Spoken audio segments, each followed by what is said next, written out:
There is a country on this earth that doesn't just ask to be visited, it asks to be felt. In your bones, in your chest, in that quiet moment when you realize you are not the same person you were before you arrived. This is Italy. Most people think they know Italy. They've seen the postcards, the Colosseum, the Leaning Tower, the gondoliers in striped shirts. And while all of that exists, and yes, it's spectacular, the real Italy, it lives between those frames. It lives in the conversations that happen at 10 p.m. over a table that hasn't been cleared yet. In the pastry shop that's been run by the same family for 130 years. In the view from a hillside village so old, it makes you feel like time itself slowed down to take a breath. In this video, we're going deep. From the ancient streets of Rome to the sun-soaked cliffs of the Amalfi Coast. From the art-drenched galleries of Florence to a vineyard in Tuscany, where the wine tastes like a love letter. Whether you're planning a trip, dreaming of one, or simply here for the escape, stay until the end. I promise you won't regret it. Rome. Rome doesn't have a welcome sign. It doesn't need one. The moment you step off that train at Termini Station, the city reaches out and grabs you by the collar. By 7 a.m., the markets are already alive. Colors you don't have names for. Smells that reach back 2,000 years. Someone hands you a bruschetta with tomatoes so ripe, so sweet, that you briefly consider never leaving. And then it happens. The moment every first-time visitor describes the same way.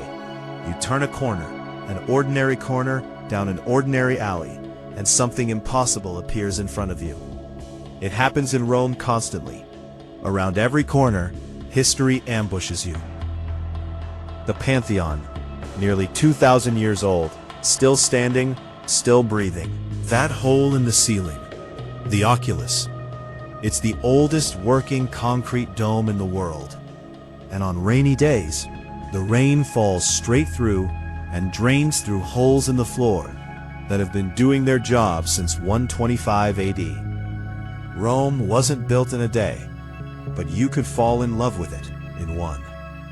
Skip the tourist traps near the Colosseum. Instead, find your way to Trastevere, Rome's most human neighborhood, where the walls are held together by ivy and thyme, where dinner starts at 8 p.m. and somehow ends at midnight.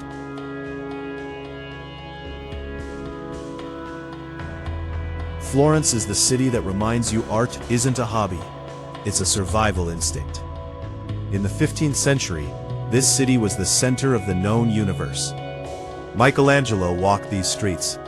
Da Vinci sketched in these piazzas. Dante fell in love here and wrote about it for the rest of his life. The Uffizi gallery holds more masterpieces per square meter than almost any building on Earth. But here's the thing no one tells you before you go. Standing in front of Botticelli's Birth of Venus isn't like looking at a painting. It's like watching something breathe.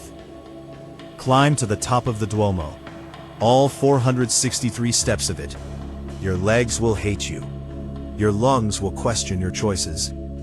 And then you'll reach the top, and every single step will have been worth it. Florence from above looks like a painting someone refused to finish because they didn't want it to end. Beyond the museums, Florence rewards the curious. Wander into the Oltrarno, the other side of the Arno, where artisans still work in workshops that have been in their families for generations. A leather craftsman who learned from his grandfather. A bookbinder using techniques from the Renaissance. This is Florence the tourists never find, and it's the best part. There is no traffic in Tuscany, because the moment you drive into the hills, you lose all sense of urgency. The landscape physically slows you down. The Chianti wine region stretches between Florence and Siena.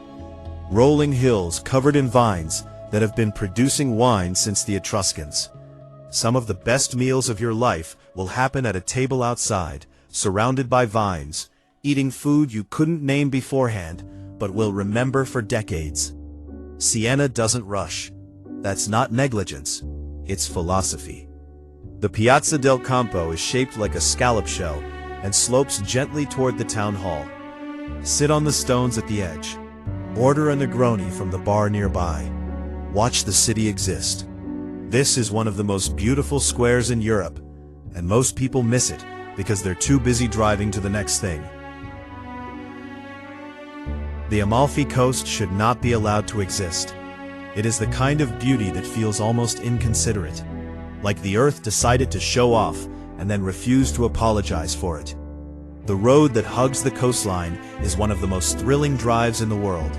Hairpin turns over 1,000-foot drop, oncoming buses negotiating inches of space, lemon trees, enormous, almost implausible lemons, growing out of walls right above the water. You will grip the dashboard. You will also need to pull over to photograph everything. Positano is the jewel. Everyone knows it. Everyone goes.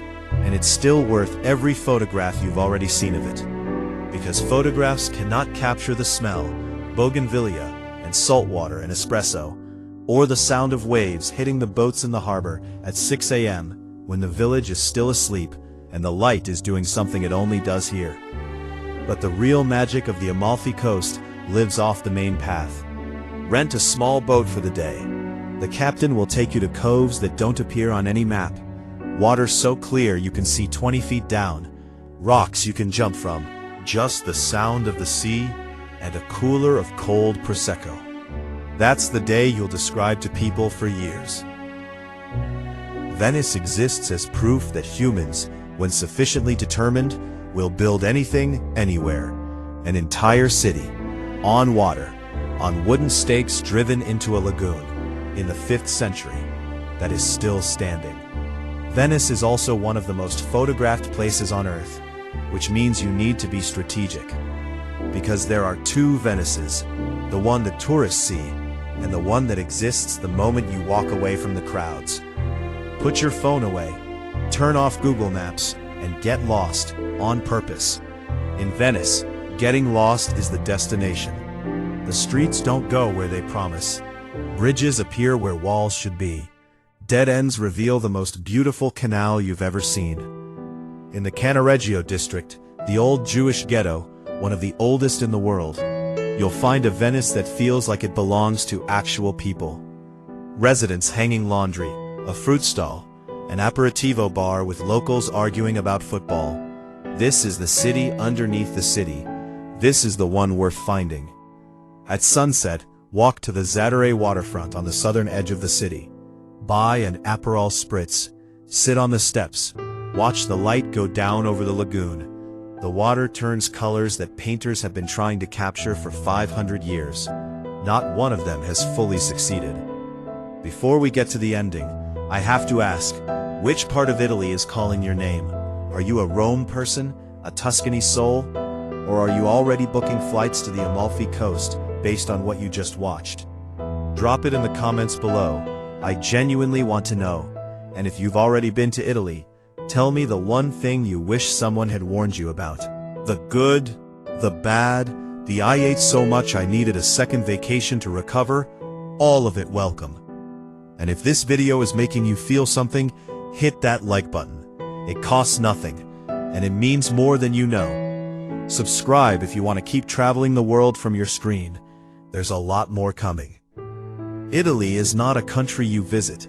It's a country that happens to you. Every traveler who comes here leaves with something they didn't arrive with.